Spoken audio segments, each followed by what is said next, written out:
Good morning, babe! Babe, first time ko talaga nagising na ganitong kaaga. Actually, 1 oras pa lang yung tulog ko. Kagabi kasi bigla kami napunta sa ospital. Hindi na daw kasi niya makayanan yung sakit ng lalamunan niya. Pero in-advise na naman na siya ng doktor na nagpa-check up siya na kailangan na siyang i-confine. And then after 365 days na pag-aantay, at eto na nga, pupunta na kami sa room.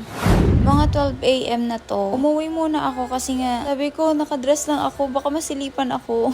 Pero syempre, naligo muna ako. And then, mga 1 AM, pasado. Tapos na ako at pabalik na ako. Kumuha din pala ako ng mga unan at kumot. Tapos syempre, dahil ko konti lang yung naka-confine, eto, sa akin yung isang higaan. Huy! Kaya nilagyan ko muna siya ng cover. Since, napakainit nga talaga pag walang cover. Kaya, kanina naisipan ko talagang umuwi. Para naman talaga hindi siya nakakairitang higaan. Nabot lang ako ng 4 AM dito, hindi pa rin talaga ako makatulog. Tapos, yung mga kasama ko sa kwarto, tulog na tulog na.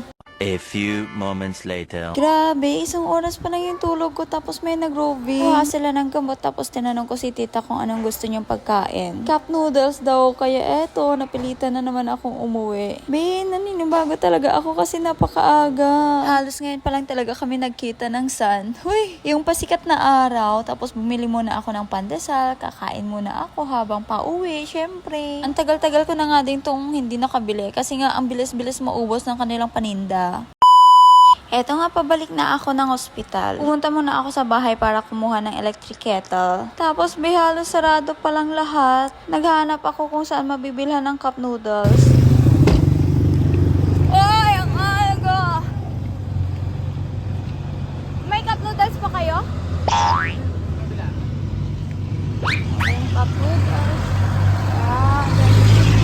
At eto, nakabili din ako ng cup noodles dun sa kabila. Buti na lang meron sila. Kasi dun sa unang pinuntahan ko, wala daw. Diba, hindi kasi siya makalunok. Kaya kailangan talaga sabaw-sabaw lang muna. Iniisip ko, hala, puro cup noodles na lang ba yung kakainin niya? Eto nga, kakarating ko ng ospital and dito na ako nag-park. Siyempre, maglalakad pa ng ilang minuto bago ka makapasok talaga sa loob. Buti na lang talaga hindi po na yung mineral, kundi, huy, hindi ko yan mabubuhat, be. Pagkarating ko nga, tulog pa si tita. Kaya nantay ko muna siya magising para kumain. Tapos, pagkagising nga niya, kailangan itas yung kanyang urine, kaya eto. Actually, okay naman siya. Yung lalamunan niya lang talaga kasi hindi niya talaga kaya. Tapos, ang first na nakalimutan to. Grabe, napakaitim ng mata ko, be. Wala pa kasi talaga akong tulog. Eto, sabi ko kay tita, mag-gargle muna siya. Kaya kailangan niya daw ng 3 times a day para mas mabilis gumaling yung kanyang lalamunan. Kasi nga, lumipag talaga o talagang lumobo daw. Hoy. Tanong ko nga siya kung masakit pa. Syempre, oo naman, be. Ang daming nakatusok-tusok sa kanya dyan. At eto nga pala yung binigay ko kahapon sa kanya na Therapy. Hoy, nag-promote yan. Kanina nga pala nagpakulo na ako para sa kanyang cup noodles. Tapos binabad ko na rin siya. And then here, may papakainin na natin ang tita natin. Since naluto na siya, ay teka, niluluto ba yung cup noodles? Basta binabad ko na siya sa mainit na tubig. Tapos sabi ko sa kanya, papakainin ko siya. Sabi niya, wag daw.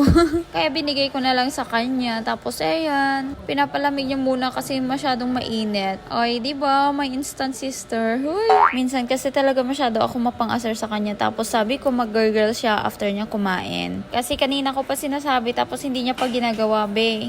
Eto, napakainit pa ng kanyang noodles kaya hindi pa niya kinakain. So far, nag-i-improve naman yung kanyang lalamunan. That is for today.